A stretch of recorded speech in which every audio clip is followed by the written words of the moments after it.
On the phone, we have Gary Orfield, professor and co-director of the Civil Rights Project at UCLA, author, The Walls Around Opportunity, The Failure of Colorblind Policy for Higher Education. Professor, thanks for joining us. Pleasure to be with you. Let's start in with the failure of a colorblind policy. Give us a sense of just like what constitutes a failure. Like what are we trying to achieve here?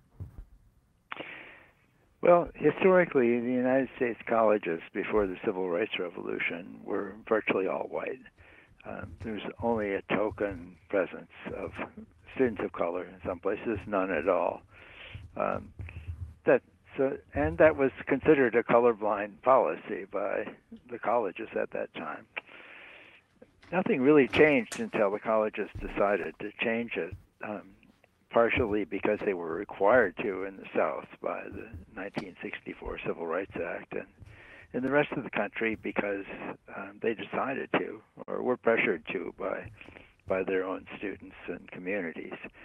And in order to get the colleges significantly desegregated or significantly diverse, they had to consider race because there was such systematically unequal preparation that if they used the traditional standards of recruitment and admissions, it wouldn't work. Basically, that was the discovery of the Civil Rights Revolution in general. If you just said we should not discriminate in terms of voting rights, nothing changed. You had to actually require it to change. You had to have a plan to change it. That's what the colleges discovered in the 1960s when they began to become diverse significantly. And since then, the vast majority of selective colleges have had race-conscious admissions of one form or another. And there have been a succession of battles in the Supreme Court to try to defend it or on the side of conservatives to get rid of it. One thing I was not aware of was that in the 1970s, the gap between black and white students at higher education relative to their population in the country had come close to closing. I was not aware of that.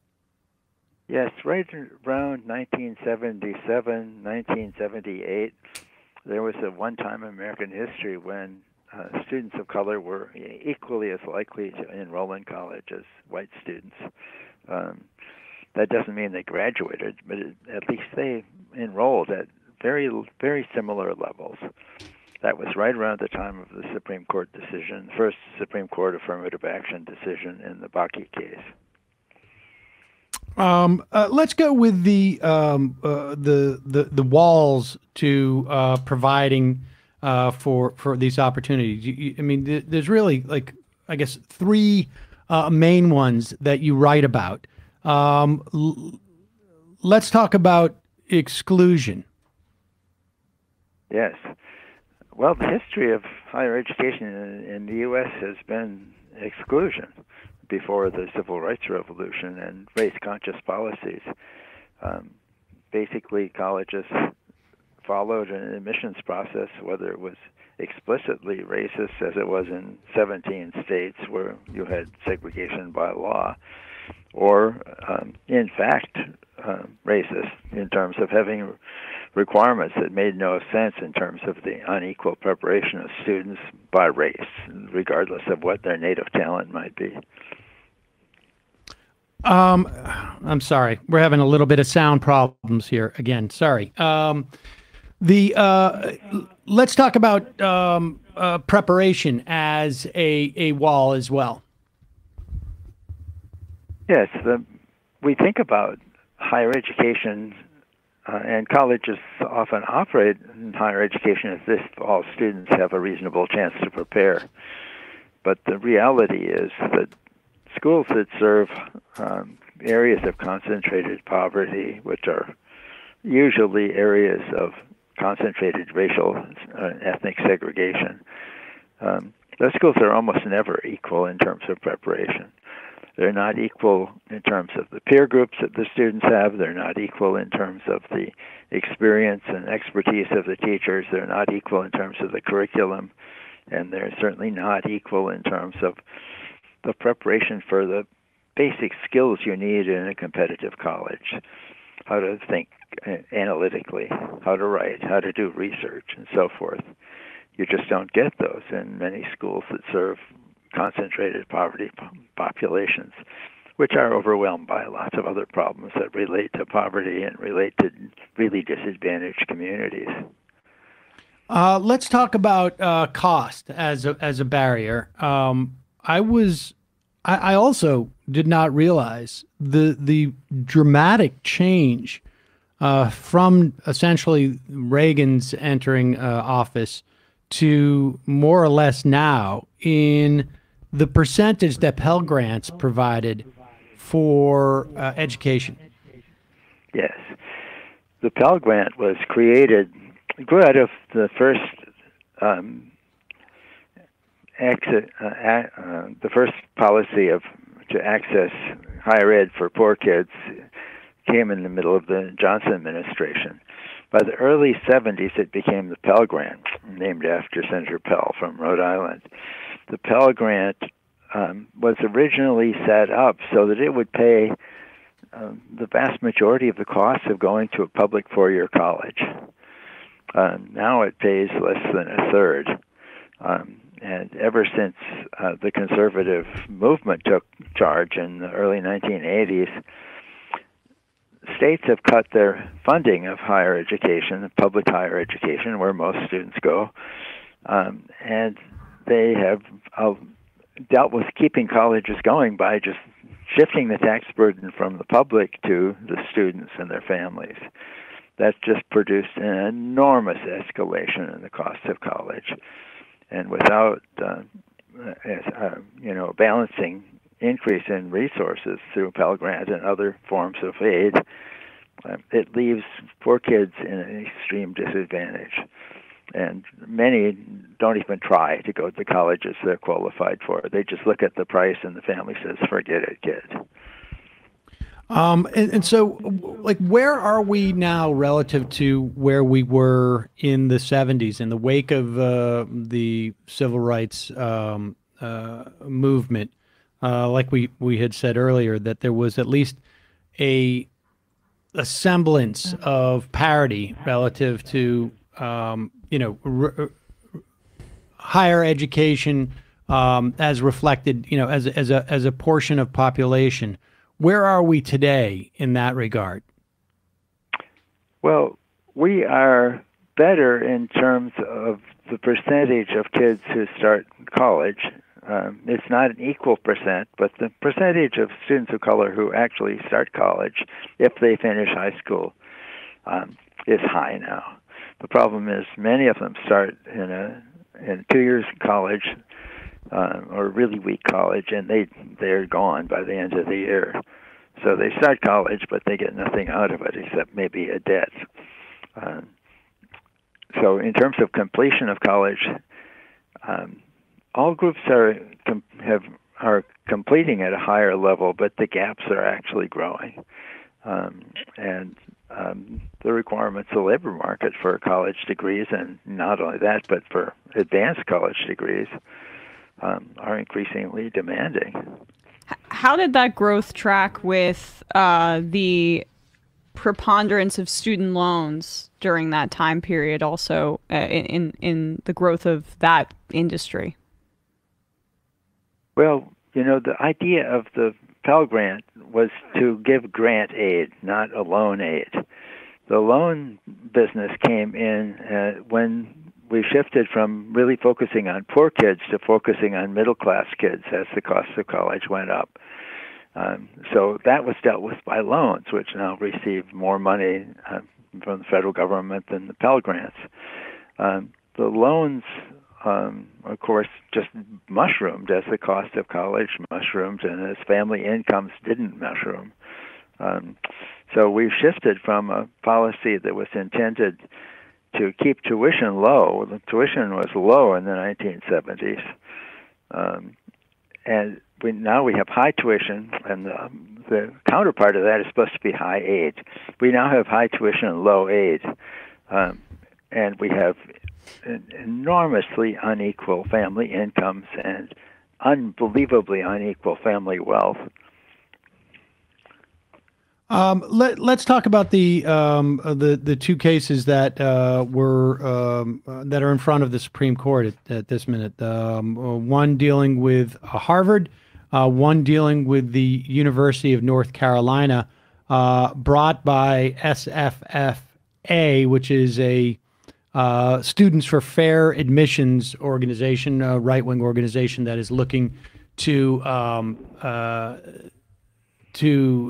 essentially quash what remains of affirmative action in admissions process in colleges. Yes. Would you walk us through what the implications of these going away will be, and then we will talk about some of the suggestions that you have in the book to deal with this problem. So what we're dealing with in the Supreme Court in the Harvard and UNC cases now are essentially the same issues that the Supreme Court dealt with in the Michigan case in 2003 and in the two cases from the University of Texas. The only thing that's changed, and the same group is finding them, it's a conservative organization that has a lot of black money, and they can't even, and they're trying to not, what the added focus is, they're trying to divide students of color by saying Asian students are being disadvantaged by affirmative action at Harvard. But the only thing that's changed is the Reagan justices. So even though they lost the same case twice in the two Texas cases, the Fisher cases, they're back again because they think they have the votes. So the implications of these things are that you take the affirmative action policies, which are basically voluntary policies decided on by the great majority of selective colleges in the United States as necessary to produce even a semblance of diversity. And what they would do is to make all of those voluntary policies to integrate their campuses illegal and unconstitutional, and forbid colleges to do things that they had been praised for doing and even required to do for a half century. And all of a sudden, everything that was race conscious, if it's a sweeping decision, we don't know what it'll be. But if it's a really broad decision, almost everything that would be race conscious would be subject to attack right away. And in half of our states that are controlled by extremely conservative governments, it's very unlikely that anything much would survive. In other places, it would be a very complex situation that we've experienced here in California now since the 1990s, since we've had an affirmative action ban. So what, let's assume for a moment that that's going to happen, because I think it's a pretty safe assumption. If I was a betting person, it would just be a question of to what degree will colleges be inhibited from considering race at all in the sort of multiple elements that they consider when they're talking about admissions, ranging from what high school you went to, I'm gender parity for the most part. I mean, there's just a half a dozen, if not a dozen, of these factors that they look at when they decide admission. But let's assume, for the sake of argument, that the Supreme Court rules that is in some way unconstitutional. What then? I mean, I know you have a host of ideas as to like what we need to do. What would some of them be? Well, one of them is we shouldn't give up on this. We should keep fighting it because there isn't going to be a really good alternative. In terms of the alternatives that you can work on, we should certainly work on the financial issue, which is a huge barrier to even fully qualified students of color who can meet normal admission standards. They don't go because of their family financial situation. We should have guarantees for at least the first year or two of college for kids who are highly qualified from really disadvantaged backgrounds. Now, there's a lot of students of color who aren't from extremely disadvantaged backgrounds, but have been discriminated against because of residential segregation and because of what happens inside of schools. They would not. It's really hard to think of a way to reach them directly. If we concentrate on high poverty neighborhoods and students who have lived with long-term poverty, we're going to get a minority population, but they're going to be in high schools that haven't prepared them. In terms of preparing kids in high schools, what we have to do is we have to create honest-to-God pre-collegiate courses in very disadvantaged schools where there aren't that many students who are prepared to take them. We have to be ready to pay to run those anyway, or we have to be prepared to transfer students to places where there is a path to college. We need more magnet schools operated under policies that actually reach out to and enroll really disadvantaged students and students of color systematically. We need to think about other aspects of inequality that will be legal to consider. We will be in the ironic situation that the only thing you can't consider is considering race, which of course is necessary to change race. The Supreme Court recognized that 50 years ago. But we could consider native language, for example. We consider bilingualism as an asset for getting to college. We could consider a number of things that would help some groups. Especially, it's easier to think about things that would help diversity for Latino students, for example. To think the most serious problems are for blacks and Native Americans. You don't have anything that's a relative proxy there that, except for poverty, and poverty doesn't work very well if you combine poverty with admissions requirements. We have a lot of evidence to show that it's just not adequate and that it excludes a lot of talented students of color. We could think about more dual enrollment programs, so that we would have students from really bad high schools enrolled in community college courses, for example. We do a lot of that now, but it tends to be the more advantaged students that take advantage of those programs. We need to get students from really isolated areas onto campus somehow or other, period, and encourage them about going to college. We desperately need academic support for transition to college for students who've been denied decent high schools. And we have to think these are all, I mean, they all sound like a good suite of policies, but where do these get implemented? So, I mean, we're talking about, on one hand, we're talking about like high school reform. On one hand, we're talking about providing free college opportunities, because all of this, I guess, is like there's no one big solution. There's just going to have to be a tiny bunch of bites and nibbles around this problem, because the primary tool that we have had as a society over the past 50, 60 years is about to go away. So, like, a lot of these things have. Yeah, we should be thinking about federal higher education policy in light of anything that's going to happen with the Supreme Court. And the problem, we shouldn't be thinking just about forgiving student loans, which I favor, but it's a very expensive policy and doesn't do anything for students who haven't gone to college yet or never went to college. So we need to think about really raising the Pell Grant.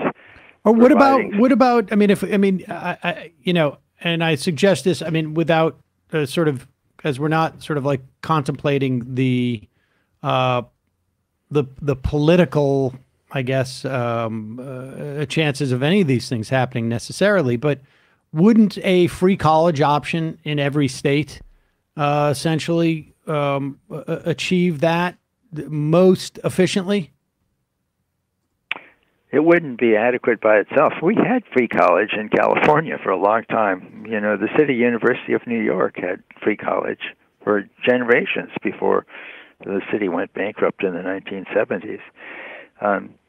Free college is a really good idea, but it's not enough, because you still have the preparation problem and you have the support problem for kids who go to college. You have to live while you're in college. So you have to have some resources from somewhere in addition to no tuition. And if you have free college, you'd be aiding a lot of students who really don't need it as well. So, and it would be incredibly expensive. So you have to think about targeting these programs, or you have to think about getting a gigantic increase in resources going into higher education. Higher education has done really badly in terms of state resources since the 1980s. Higher education as a private institution or as a public institution? Public institution has done really badly in terms of the level of resources per student that the state governments have provided. Right, I see. So there's been cutbacks on the state level. Major cutbacks. The share of the cost of public higher education that's paid for by the public has gone way down. Here at UCLA, for example, the state of California provides less than a tenth of the cost of operating our university. All right. Well,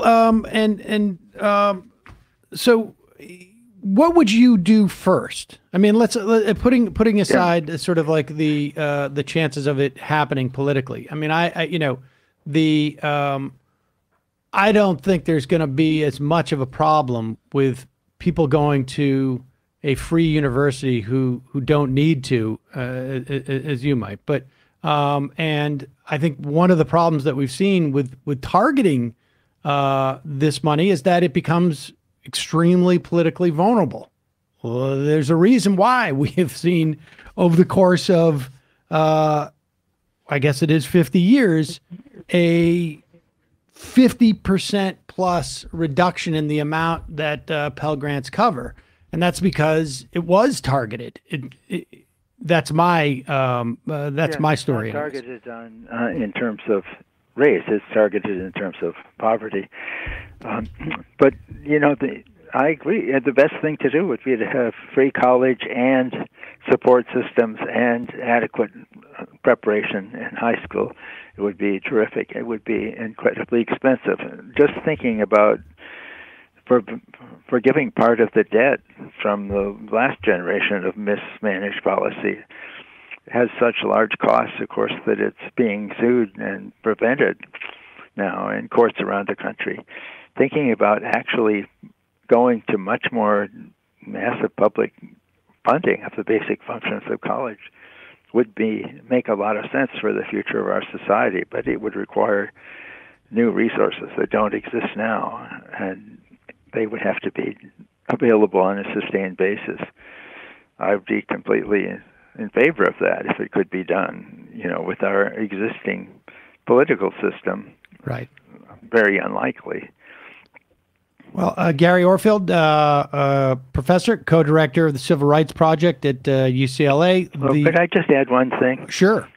I think the first thing people should do, people in higher education, is the leadership of higher education should say two things. If this case is lost, they should say, we're not going to end this. We are going to find a way, and we are going to work with the communities of color in our communities, in our faculty, in our student body, and we're going to do everything that we can legally do to make sure that we don't go backwards into a really unacceptable situation where only the privileged get the chance for the higher education that our economy demands.